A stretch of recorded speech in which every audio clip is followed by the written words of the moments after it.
NTV time, जनता की बात जनता के साथ। स्कोलियोसिस जागरूकता के लिए अहमदाबाद में विशेष सेमिनार का आयोजन। गुजरात में बढ़ती रीढ़ संबंधी समस्याओं पर विशेषज्ञों का जोर।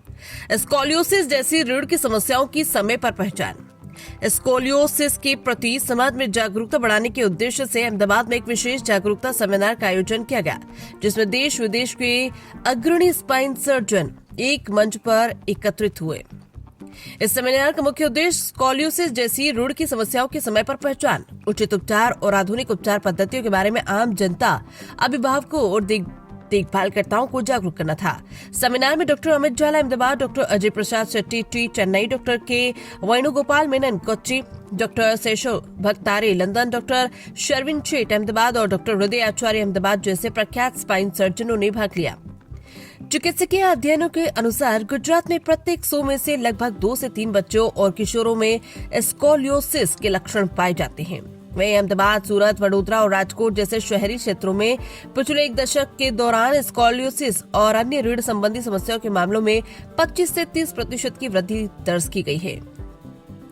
विशेषज्ञों के अनुसार गुजरात में भी लगभग 60% से अधिक स्कोलियोसिस मामलों की पहचान देर से होती है, जो एक गंभीर चिंता का विषय है। इस जागरूकता सेमिनार का मुख्य विषय स्कोलियोसिस के प्रति जागरूकता, शीघ्र निदान और आधुनिक उपचार रहा। सेमिनार के दौरान विशेषज्ञों ने रीढ़ की सर्जरी में हुए नवीनतम विकास जैसी मिनिमली इन्वेसिव स्पाइन सर्जरी, उन्नत इंस्ट्रूमेंटेशन, 3D सर्जिकल प्लानिंग और डिफॉर्मेट्री करेक्शन टेक्नोलॉजी के बारे में विस्तार से जानकारी दी और बताया कि ये तकनीकें किशोरों और वयस्क मरीजों के लिए अधिक सुरक्षित और प्रभावी परिणाम कैसे दे रही। सेमिनार में भाग लेने वाले एक स्पाइन सर्जन ने कहा कि स्कोलियोसिस की शुरुआती अवस्था में आमतौर पर दर्द नहीं होता, इसलिए अधिकांश अभिभावक इसे नजरअंदाज कर देते हैं। परिणाम स्वरूप जब मरीज चिकित्सक तक पहुंचता है, तब तक रीढ़ में काफी वक्रता विकसित हो चुकी होती है।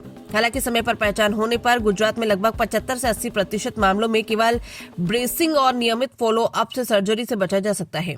सेमिनार में व्यक्तिगत उपचार योजना के महत्व पर विशेष जोर दिया गया।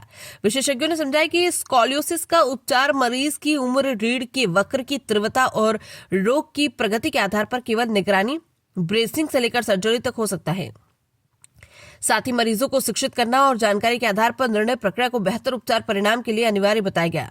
इसी दौरान स्कोलियोसिस के प्रारंभिक लक्षणों जैसे कंधों में असमानता, कमर या पीठ में असंतुलन और शरीर की मुद्रा में बदलाव पर भी विस्तार से जानकारी दी गई।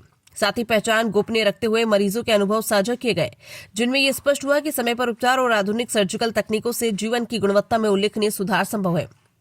ये जागरूकता सेमिनार गुजरात में रीढ़ के स्वास्थ्य के प्रति जागरूकता बढ़ाने तथा मरीजों और उनके परिवारों तक स्कोलियोसिस सहित रीढ़ की वक्रातियों के लिए उपलब्ध आधुनिक, सुरक्षित और प्रभावी उपचार विकल्पों की जानकारी पहुंचाने की दिशा में एक महत्वपूर्ण पहल साबित हुआ।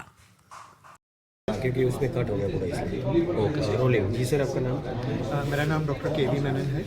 मैं ऑर्थोपेडिक स्पाइन सर्जन हूँ। मैं केरला में कोचिन में रहता हूँ। राजगिरी हॉस्पिटल में कंसल्टेंट के रूप में काम करता हूँ। मैं पिछले 40 साल से स्पाइन सर्जरी कर रहा हूँ। अभी आज हम खास बात करेंगे स्पाइनल डिफॉर्मिटी के बारे में।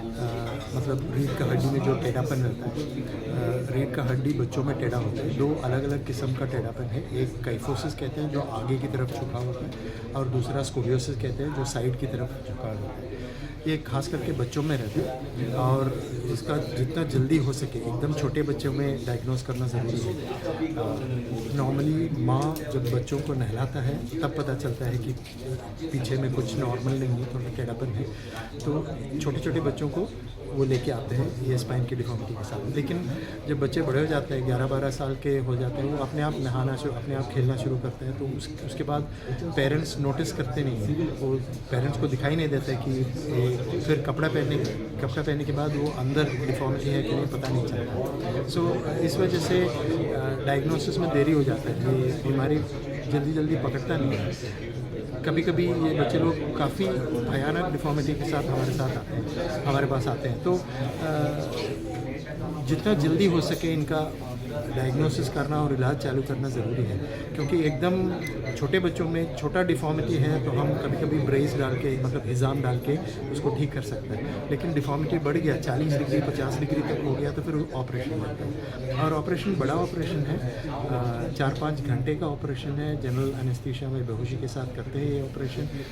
ऑपरेशन का रिजल्ट अच्छा रहता है, लेकिन अगर ऑपरेशन के बिना हम बेल्ट डाल के हिजाम डाल के उसको ठीक कर सकते हैं वही अच्छा है। तो इसलिए बच्चों को जितना जल्दी हो सके वो पकड़ना ज़रूरी है। ऑपरेशन करते भी हैं हम लोग, तकरीबन साल में 50, 60, 70 बच्चों को हम ऑपरेशन करते हैं एंड ख़ास करके उसका रिज़ल्ट अच्छा निकलता है।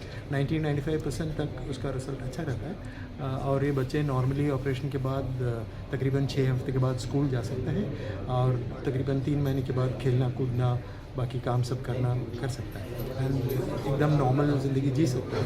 मतलब ये लड़की लोग बड़े होने के बाद उसकी शादी हो सकता है, बच्चे पैदा कर सकते हैं, सब नॉर्मल डिलीवरी वगैरह हो सकता है। तो ऑपरेशन का रिजल्ट काफ़ी सक्सेसफुल है। Okay done.